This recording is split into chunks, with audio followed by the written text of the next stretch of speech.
आता त्या सर्क्युलर मध्ये आहे की सगळे सोयऱ्यांना पण तुम्ही सर्टिफिकेट द्या, बरोबर आहे ना. आता माझी बायको ब्राह्मण आहे, तिच्या बहिणीला तुम्ही वंजारी म्हणून सर्टिफिकेट देणार का? सगळे सोयरे झाले ना.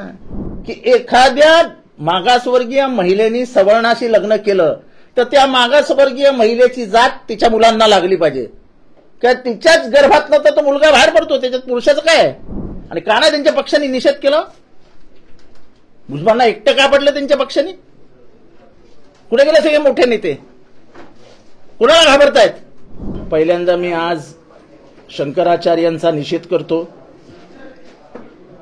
की या देशातील मनुवाद जिवंत करण्यासाठी आज त्यांनी केलेलं भयानक वक्तव्य हे चीड आणणारं, राग आणणारं आहे.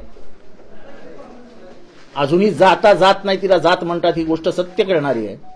आणि जेव्हा ते असं म्हणतात की जातीयवाद, जाती व्यवस्था ही नैसर्गिक आहे, म्हणजे आम्ही फक्त गावाच्या बाहेर राहायचं, दऱ्याखोऱ्यात राहायचं, कुठल्याही सोयी सुविधांपासून वंचित राहायचं आणि मुख्य प्रवाहाच्या बाहेर राहायचं, ही जी जातीय व्यवस्था आहे त्याचं समर्थन शंकराचार्य करत असतील तर आम्ही शंकराचार्य यांचा तीव्र शब्दात निषेध करतो.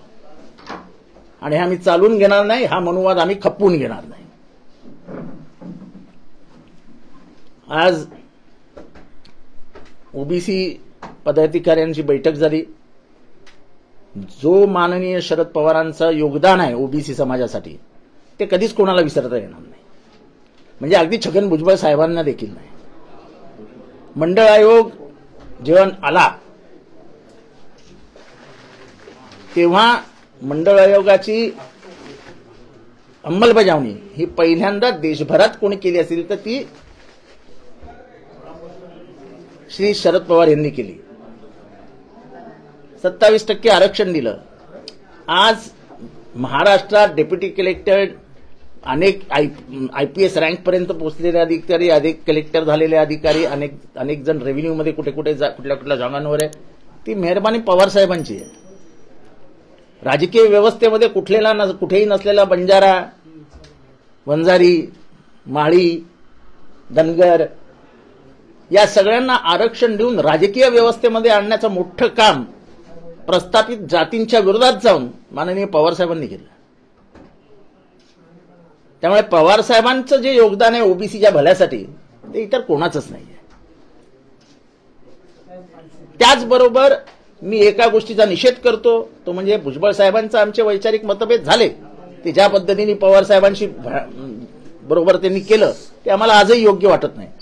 पण माननीय भुजबळ साहेबांबद्दल ते ज्या मंत्रिमंडळात आहेत त्या मंत्रिमंडळातील एका पक्षाचा आमदार ज्या पक्षाचे मुख्यमंत्री आहेत त्यांनी असं म्हणणं की भुजबळांच्या, मी पुढे काय वाक्य वापरत नाही, हे असंविधानिक आहे.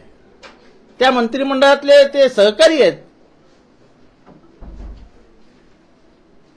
खरं तर त्यांनी पण मंत्रिमंडळातच हे सगळं बोलायला पाहिजे.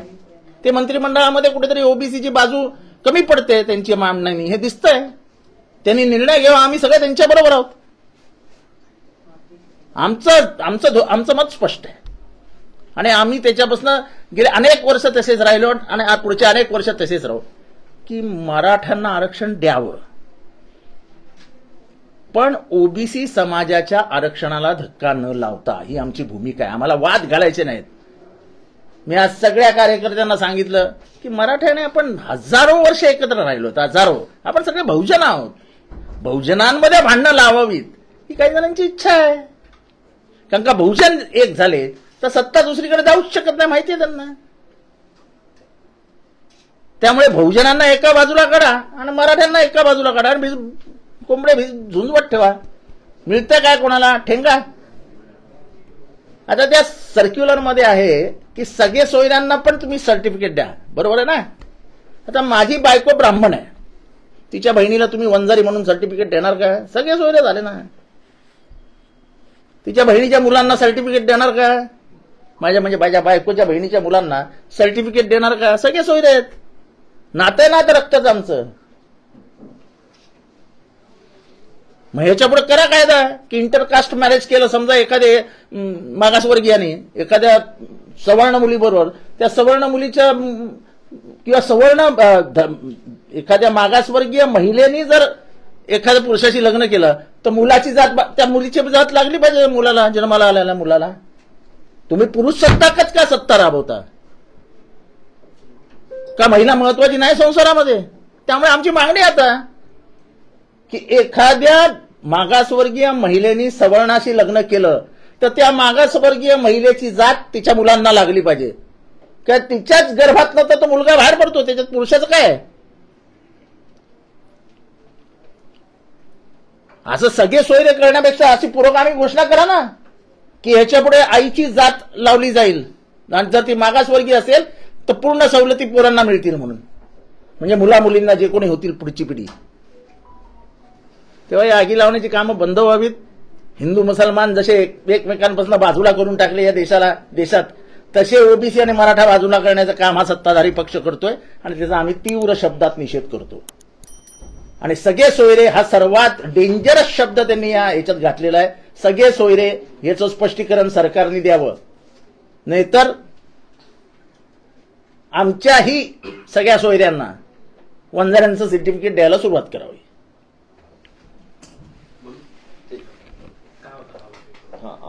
आम्ही ओबीसी आहोत आणि आमची भाकरी ही आदरणीय पवारसाहेबांनी आम्हाला मिळालेली आहे. मग तेच आज आमच्या कार्यकर्त्यांनी बनवून आणलं होतं, ती आम्ही तुमच्या समोर ठेवतो.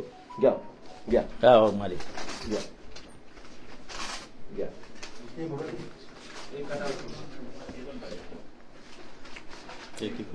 पवारसाहेब पाटील मुळात मंडल आयोगामुळेच आम्हाला ही भाकरी मिळालेली आहे आणि ती पवारसाहेबांना मिळालेली आहे. प्रश्न आहे सर, एकंदरीतच इकडे मराठा आरक्षण आणि ओबीसी आरक्षणातील मंत्रिमंडळामध्ये राजकारण पेटलेलं दिसतंय. अधिक वादक मंत्रिमंडळ असं वाटतं काय? भुजबळ वेगळं बोलतोय, शिंदे वेगळं बोलतोय. असं आहे की मंत्रिमंडळाच्या बाहेर येऊन जो भुजबळ भूमिका मांडतायत ते त्यांनी मंत्रिमंडळात मांडावी ना. ते मंत्रिमंडळात कुठेतरी कमी पडतायत, त्यांच्या बाजूने उभं राहायला कमी पडतायत. आणि मला अधिक बोलायला लावू नका भुजबळ साहेब, तुम्ही प्रामाणिकपणाने सांगा की आपण जेव्हा संयुक्तरित्या मंत्रिमंडळात होतो तेव्हा ओबीसी, बीसी, एससी, एसटी यांच्या फायली फायनान्समध्ये कोण दाबून ठेवायचं? फंड द्यायला कमतरता कोण करायचं? जर तुम्हाला एवढंच ओबीसी बद्दल प्रेम असेल तर सांगा जरा, सर्वात जास्त विरोध कोणाचा असायचा? आदिवासी मंत्री होते धुळे नंदुरबारचे विजय कुमार गावित. केसी पाडवींना विचारा बरं किती छळलंय कुणी. तेव्हा हे असली राजकारण आम्हाला समजवायला जाऊ नका. जा केसी पाडवीला विचारा की आदिवासीच्या बाबतीत कसे अन्याय करायचे. रोग नेमका कोणाकडे? समझने वाले को इशारा काफी होता है.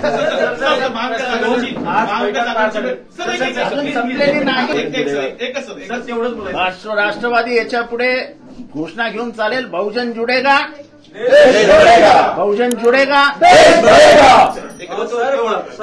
ओबीसीसाठी येणाऱ्या काळामध्ये काही किंवा या ठिकाणी तुमच्याकडून काय भूमिका असणार? आमची भूमिका स्पष्ट आहे. आम्ही सांगितलं की ओबीसींनी एकत्रच राहावं आणि मराठा समाजाला समर्थन द्यावं.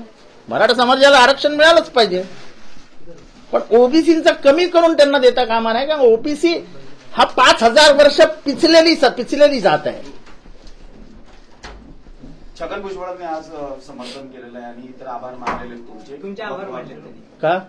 तुम्ही त्यांची पाठराखण करताय? नाही, पाठराखण नाही. जिथे अन्याय आहे तिथे अन्याय आहे हे शब्द उच्चारणे भुजबळांविरुद्ध 75 वर्षाच्या राजकीय परिपक्व. ठीक आहे, माझे मतभेद झाले, पवार साहेबांच्या बाजूने मी गेलो, ती वेगळी गोष्ट आहे. पण असं राजकारण ठीक आहे, भाषा झाली त्यांच्या म्हणजे सॉरी मी तो शब्द नाही उच्चारू शकत, मी काही उच्चारतो, पण असं नाही, असा अपमान नाही करायचा. हे मान्यच नाही आपल्याला. आणि का नाही त्यांच्या पक्षाने निषेध केला? भुजबळांना एकटं का पडलं त्यांच्या पक्षाने? कुठे गेले सगळे मोठे नेते? कुणाला घाबरतायत? ती कुठल्या जातीचे पातीचे द्या सोडून, पण मंत्रिमंडळातल्या एका सहकार्याविरुद्ध असं बोललं जातं तेव्हा तुम्हाला वाटत नाही? एरवी भुजबळांच्या भूमिकेशी लांब जाताना मोठ्यांनी येऊन पत्रकार परिषदा घेतल्या की आमचा आणि भुजबळांचा काही संबंध नाही, राष्ट्रवादीची ती भूमिका नाही. मी नंतर एखादी जरी सांगेन की ओबीसी, बीसी, एससी, एसटी बद्दल इथल्या प्रमुख नेत्यांची भूमिका काय होती. ओबीसीच्या आणि म्हणून आम्ही फक्त शरद पवार पुरोगामी आहेत एवढंच म्हणतो, बाकी आम्ही कधीच कोणाचं नाव घेत नाही. आज महाविकास आघाडीची बैठक पार पडते आहे, अजून संपलेली नाहीये. काय एकंदरीत ही चर्चा झाली त्यासंदर्भात? अजून चर्चा प्राथमिक ह्याच्यावरती आहे. आज पहिल्यांदा आंबेडकर साहेब आले होते, पण मी एवढंच सांगू इच्छितो की ते प्रचंड पॉझिटिव्ह आहे आणि 100% आघाडी होईल.